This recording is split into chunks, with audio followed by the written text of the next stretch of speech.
tous mes enfants, mes petits-enfants, que à cette époque de pandémie de coronavirus, si tout le monde va bien. Car c'est ça l'essentiel, la santé. Sans la santé, on ne peut rien faire. J'espère que mon pays, que tout le monde se porte bien. Je suis sûre que mes triplés ont grandi, hein, j'en suis sûre qu'ils sont déjà même majeurs depuis longtemps. S'ils m'entendent, j'aimerais bien savoir comment ça va. Je suis sûre que parmi eux, il y en a qui ont beaucoup travaillé, qui ont prospéré. Je m'adresse spécialement à mes petites filles. Pour dire que il faut qu'elles se battent. Il faut qu'elles travaillent. Il faut qu'elles donnent le meilleur d'elles-mêmes. La vie est rude. Je n'ai pas besoin de leur dire. Nous sommes à l'heure du numérique. Tout se voit, tout. Ce n'est plus comme dans mon temps, l'omerta, le silence, non. Alors mes petites filles, je n'oublie pas mes petits-enfants, les garçons, non, pas du tout. Mais vous êtes, selon, je ne sais pas pourquoi, soi-disant, je dis bien soi-disant les plus forts, mais si, avec la musculature, vous êtes les plus forts. Physiquement, vous êtes les plus forts. Bien entendu, si nous, les femmes, nous faisons du judo, du karaté et que sais-je encore, nous pourrons pour vous terrasser. Mais le problème n'est pas une question de lutte, de savoir qui va terrasser l'autre. Le problème est de savoir si nous pourrons vivre ensemble, en paix, et bâtir nos chers pays. Je vais commencer d'ailleurs par remercier les membres de nos ancêtres. C'est primordial pour nous. Nous, les nègres, je sais de quoi je parle. J'y crois beaucoup aux membres de nos ancêtres. J'espère qu'en ce jour, ils veillent sur nous, ils veillent sur tout le pays. Ils nous accordent leur bénédiction. Je leur demande ça, parce que nous en avons besoin. Nous sommes dans une passe critique, c'est vrai. Et nous avons besoin d'eux. Quant au Seigneur, il me connaît, je le connais. Je lui ai voué toute ma vie et toute mon âme. J'espère qu'aujourd'hui encore, c'est déjà un don formidable. Qu'à 87 ans, aveugle, impotente, comme disent mes compatriotes, dans un état de délabrement avancé, je suis encore capable de vous parler. Merci Seigneur. Merci pour ce Dieu magnifique. Maintenant que j'ai tout dit, que j'ai remercié le mal de nos ancêtres, que j'ai demandé si toute la population se porte bien, si mes petits-enfants et enfants se portent bien, je peux maintenant venir le problème qui fait que nous nous sommes rassemblés ici. Il était temps que le président ait s'efforce de donner, nous sortons de notre mutisme. Nous sommes restés muets trop longtemps. Beaucoup trop. Beaucoup trop. Bon, nous savons surtout, je viens surtout parler du braquage. C'est bien le braquage, non? Quel est le vocabulaire qu'on a parlé en parlant de Ganiou? Il a été... agressé. Non, pas agressé. Le truc, non. Je parle de la police. La police a parlé de quel? Braquage. De braquage. Voilà, c'est le mot. C'est très fort, braquage. Braquer quelqu'un, c'est que vous avez des armes pour le braquer.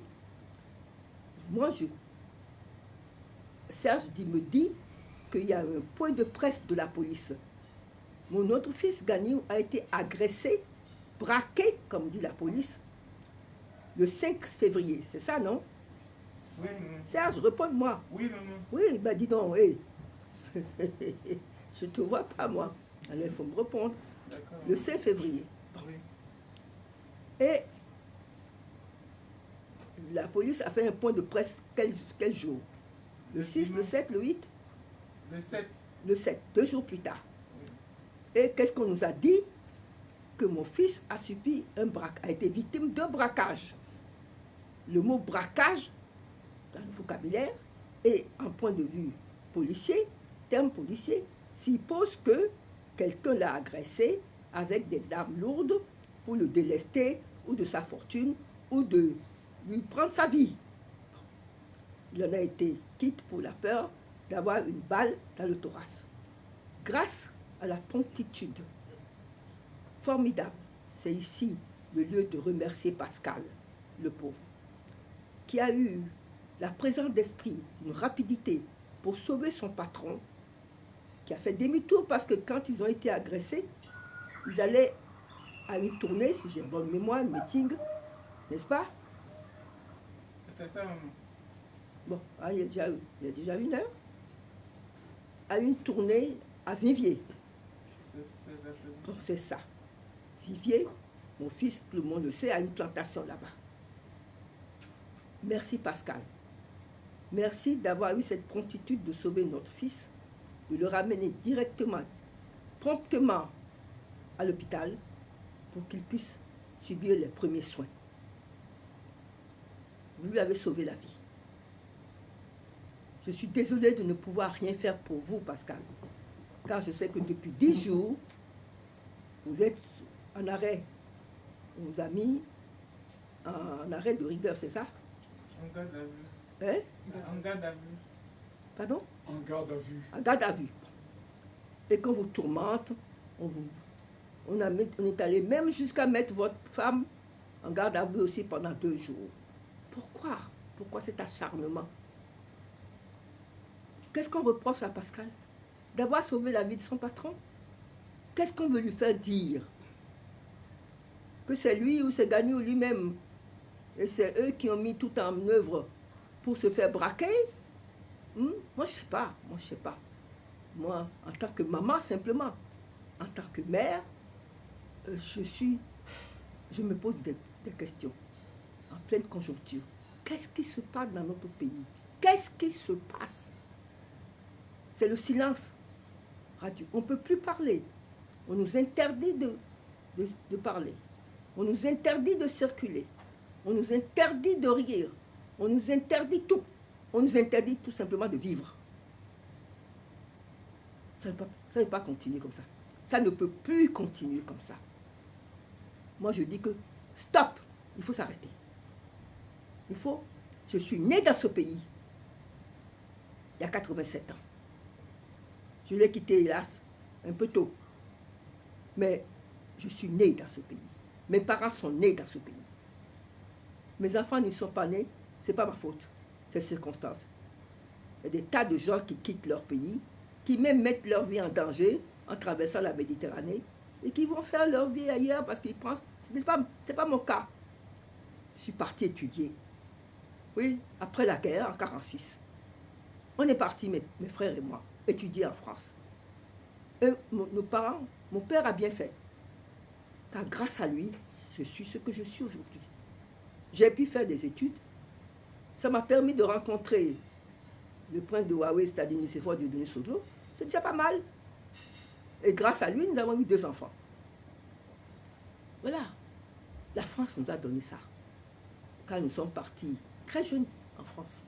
En 1946, après la guerre. Lui sur un bateau, le dernier bateau militaire, le Félix Roussel. Moi dans un petit coucou d'avion militaire. J'ai mis 3 jours en restant escale dans le Sahara avant d'arriver à Nice. Voilà.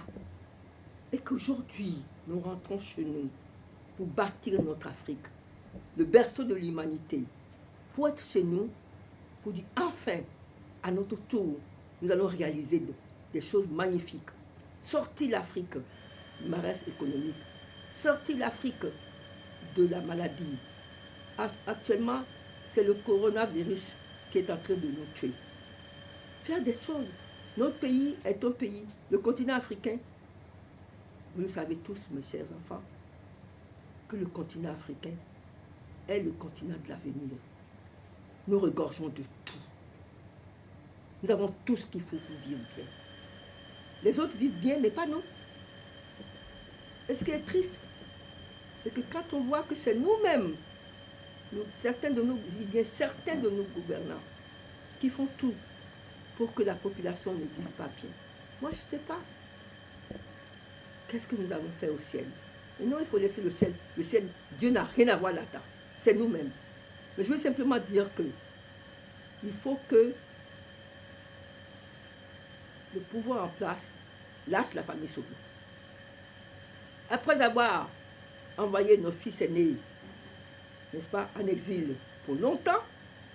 Quand on l'a déféré devant un tribunal de déception qui s'appelle la Criette, tous ceux qui ont été accusés ont été relaxés, sauf Yadi Vinayon Soglo, qu'on a eu pour 10 ans, parce qu'il aurait commis le crime de, comment on a dit, abus d'autorité.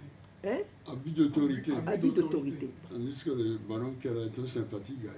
Je ne vois pas ce que ça signifie. Juridiquement, je sais ce que ça signifie. Abus d'autorité. Excès de pouvoir, si on veut. Ah oui, ça c'est autre chose. Oui, c'est Excès de pouvoir, je suis d'accord. Mais abus d'autorité, surtout pour un maire. Nous savons tous ici, moi qui ai voté la loi sur la décentralisation, que les maires n'ont aucun pouvoir. Aucun. Nous le savons. Il y a le conseil. Papa était maire, il peut me confirmer ce que je suis en train de dire. Le maire n'a aucun pouvoir. Le conseil municipal vote les textes. Il y a l'autorité, le pouvoir exécutif, qui est représenté par le préfet, qui est là tout le temps, et qui a son mot à dire. Et il y a enfin celui qui a les nerfs de la guerre, c'est-à-dire l'argent, même l'argent qui appartient, enfin, si vous voulez, à la mairie, les taxes, c'est le receveur percepteur. Papa est là pour confirmer ce que je dis. Et j'ai voté cette loi. Même si à l'époque on disait, certains d'entre nous disaient, attention, ce n'est pas ça la décentralisation. C'est pas ça. Nous avons vu le reste, bien entendu. Quel pouvoir avait Liadi Vinayon Soglo? Aucun. Qu'est-ce qu'on lui reproche? D'avoir voulu donner des primes à ses conseillers? Est-ce que lui-même a fait un abus de pouvoir? Qu'est-ce qu'il a pris? On a envoyé 4 ou 5, je ne sais pas quoi, un technicien ou expert pour regarder dans cette... des contrôles. Pour regarder dans cette compte. On n'a rien trouvé. Rien du tout. Mais qui veut accuser son chien, l'accuse de la rage. Il fallait trouver quelque chose. On a trouvé. Exit le premier Soglo. Exit. Maintenant le second. Je parle du ministre. À nous deux. Alors lui, on a fait fort. Il a dit, bon, on l'a condamné à 10 ans, on l'a envoyé en exil, on lui a collé 4 années d'arrêt internationaux, c'est-à-dire qu'il ne peut même pas bouger de l'Hexagone. Il est là, il va Éternam, il reste là où il est. Ça, c'est encore le pouvoir. Ce n'est pas suffisant. Maintenant, il faut s'attaquer au second. Alors lui, on a fait fort. Car c'est sa vie qu'on a voulu nous prendre. On a voulu tuer notre fils. Il a gardé longtemps une balle dans le thorax. Et qu'est-ce qu'on vient nous dire? La police qui enquête, qui a dit qu'il a été braqué. Quand il y a un braquage, c'est quelque chose de très... Mais c'est grave. Immédiatement, l'action publique, je sais de quoi je parle, je suis avocate. L'action publique se met en branle. Et on veut savoir qui est en dessous. On a la victime, mais qui sont les commanditaires? Qui? Et on cherche, et on trouve.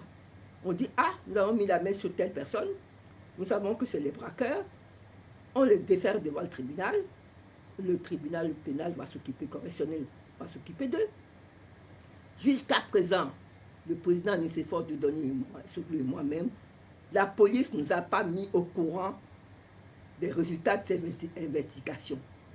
Qu'en est-il du braquage? Qui était là? Qui a braqué notre fils? Nous n'en savons rien. Motus, c'est encore le silence radio.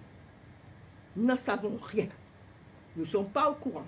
Il paraît, je dis il paraît parce que je ne l'ai pas entendu, que la police aurait fait un point de presse. C'est pas ça, Serge? Oui, maman. Pour dire quoi? Oui, pour dire qu'ils sont sur les enquêtes, que c'était un braquage, qu'ils étaient à la recherche des auteurs. Les auteurs. Et jusqu'à présent, on n'a pas trouvé. Et il y a plus de 10 mois, 10 jours, je veux dire. 10 jours, oui. Il y a plus de 10 jours. C'était le 5. Le 5, nous sommes le 15 aujourd'hui. Il y a exactement 10 jours que notre fils a été braqué, que la failli l'assassiner. Et depuis 10 jours, la police n'est au courant, ne sait pas qui est l'auteur de ce crime. Par contre, les victimes, comme le pauvre Pascal, sont malmenées. On leur, sur leur dos, on leur fait n'importe quoi. On leur fait... Moi, je ne comprends pas. Nous sommes dans un pays où on marche sur la tête. C'est l'arbitraire dans tous les sens. Moi, je ne sais pas. Si ce n'est pas l'arbitraire, si ce n'est pas vouloir notre peau, comme me disent, qu'est-ce qu'on veut? Qu'est-ce qu'on veut de la famille Soglo? Mais je ne pense pas pour moi. Je ne vais pas parler au nom du Sifor de Soglo. En ce qui me concerne, vivante, je ferai. Je ne peux pas faire moins que les animaux dans la savane. La femelle défend son petit jusqu'à la mort. Je ne suis pas un animal. Je suis un homo sapiens. Je défendrai mon petit jusqu'à la mort. Mes 2 petits, je les défendrai jusqu'à la mort. Alors, à bon entendeur, salut. Moi, je ne demande qu'une chose. À 87 ans, dans quelques jours, j'aimerais vivre tranquille chez moi, en paix. C'est ce que je voudrais. C'est mon souhait le plus cher. Avec l'homme de ma vie, avec le monsieur le président Nicéphore de Denis Soglo, avec mes enfants et mes petits-enfants. C'est ce que je demande le plus au ciel et c'est ce que je demande à Dieu. Dieu, vous ne pouvez pas me refuser ça. Vous ne pouvez pas me le refuser.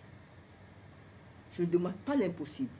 Mais il est temps quand même que les nègres ou certains, nous pouvions vivre tranquilles chez nous et ne pas être toujours en train de nous expatrier parce qu'on nous maltraite chez nous, parce qu'on veut nous mettre au pas, parce qu'on veut nous soumettre, parce qu'on veut nous violenter, parce que qu'est-ce qu'il y a? Mais qu'est-ce qu'il y a? Mais qu'est-ce qu'il y a? Moi, comme disent les fonds, à mon pays. Je ne suis pas fort, mais j'ai épousé un fond. À mon pays. Je suis Yoruba de mon père et mari de ma mère. Mais à mon pays, qu'est-ce qu'il y a? La vie est si courte. Et pour terminer, je peux dire que les anciens Romains et les Grecs disent que le Capitole n'est pas très loin de la roche d'Arpéenne. Ce que nous résumons, je me rappelle ce que j'ai entendu longtemps dit par Laetitia, la mère du grand Napoléon Bonaparte, pour sa tour. Elle a passé sa vie à dire, quand son grand-fils allait de conquête en conquête, pourvu que ça dure, avec son accent corse, pourvu que ça dure. Jusqu'à Waterloo. Oui, comme tu dis, jusqu'à Waterloo. Et l'aigle a eu du plomb dans les ailes. Alors, jusqu'à ça. Et nous avons vu un film il y a quelques années. Et maintenant l'anglais. Et maintenant. Et so what? Et maintenant. Qu'est-ce qu'on fait? Qu'est-ce qu'on fait? Qu'est-ce qu'on fait? Je divague peut-être. On a entendu le président Mathieu Kérékou dire dans ce pays que les Kérékou me pardonnent. Mais ce n'est pas moi, hein, c'est l'histoire. Je marcherai sur vos cadavres. Combien de personnes n'ont pas été envoyées à Segbena, au Petit Palais, au PCO? Qu'est-ce qu'on n'a pas entendu? Et après, où il est aujourd'hui, Mathieu Kérékou? Et avant sa mort, Kanfla, ceux de mon âge qui ont connu dans quel état il était. Le grand Mathieu Kérékou. Alors, be careful, Dédésia. Il a beau Dédélo. Parce qu'on sait ce qui se passe aujourd'hui. On ne sait pas ce qui se passe dans quelques heures. la plus forte raison de ce qui se passe demain. L'unique seul du Seigneur, Dieu seul, le seul être suprême. Alors Dédé, Dédé, c'est ce que j'ai à dire, Dédé. Quant à mes 2 enfants qui sont à l'exil, l'un parce qu'il a été condamné, l'autre parce qu'on a failli le tuer, je suis là. N'ayez pas peur les enfants. Tant que je serai vivante, on passera sur mon corps pour faire du mal, pour vous tuer. Mais quand je serai morte, au-delà, je demanderai à Dieu de me prêter main forte pour pouvoir venir me venger. Oui. Tourmenter ceux qui ont fait du mal aux miens. J'ai bien dit tourmenter ceux qui ont fait du mal aux miens. Parce que moi, j'ai fait du mal à personne. Au contraire, j'ai passé ma vie dans ce pays à aider mes femmes, à aider les triplés, à aider... Qu'est-ce que je n'ai pas fait? Pourquoi s'en prendre à moi et à prendre à ce que j'ai de plus cher au monde? Mes 2 enfants. Oui. Je mourrais pour mes 2 enfants. Et quiconque s'attaque à mes enfants s'attaque à moi. Ça, c'est clair. J'ai beau être aveugle, impotente, hein, dans un état de délabrement avancé, tout ce qu'on veut. Mais tant que j'ai la vie, je me battrai pour mes enfants. Alors, be careful. Et je suis sûre que toutes les mamans de ce pays et toutes les mamans du monde me comprennent. Et que toutes tendances confondues, sont d'accord avec moi. Qu'on ne peut pas impunément s'en prendre aux enfants d'autrui qui ne nous ont rien fait. Rien du tout. Et qu'il est temps d'arrêter. Oui, la plaisanterie a ses tissus. Il est temps de siffler la fête de la récréation. Il est temps de revenir aux fondamentaux. De nous concentrer sur ce que nous avons à faire. Nous avons beaucoup à faire. D'abord, liquider cette pandémie qui veut notre peau, le coronavirus, et qu'il est là. Sans parler que en Guinée, il y a le Ebola, ou je ne sais pas comment on l'appelle. Ebola qui est encore là. Alors, on a tellement à faire. Et c'est pendant ce temps qu'on nous prive de liberté d'expression, de liberté de marcher, de liberté de respirer, de la liberté tout court. On veut notre peau. Alors moi je dis, moi je ne me laisserai pas faire. Faites ce que vous voulez les enfants. Excusez-moi si je vous appelle mes enfants, mais vous êtes mes enfants. Je suis plus âgé que vous tous ici. Sauf papa, bien entendu. Sauf le président Sobio. Alors, je peux dire, il faut que ça cesse. Il faut qu'on s'arrête. Il faut qu'on revienne aux fondamentaux. Qu'on s'asseye et qu'on apprenne de vivre ensemble. Car le Bénin nous appartient. Dahomey, maintenant Bénin, nous appartient à tous. Et que c'est ensemble, dans la joie, dans la paix, dans la concorde, que nous ferons notre pays.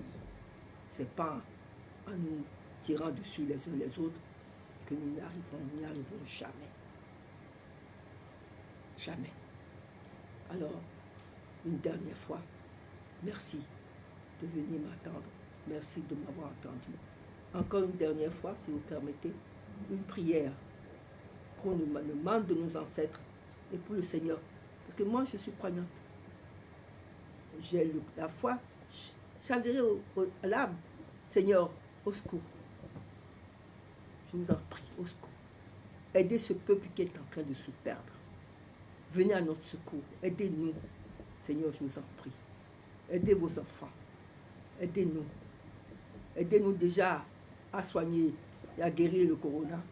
Et aidez-nous pour le reste. Mes enfants, messieurs, dames, je vous remercie de m'avoir entendu. Merci beaucoup. Merci, maman. Merci, chers amis. Je vous demanderai de...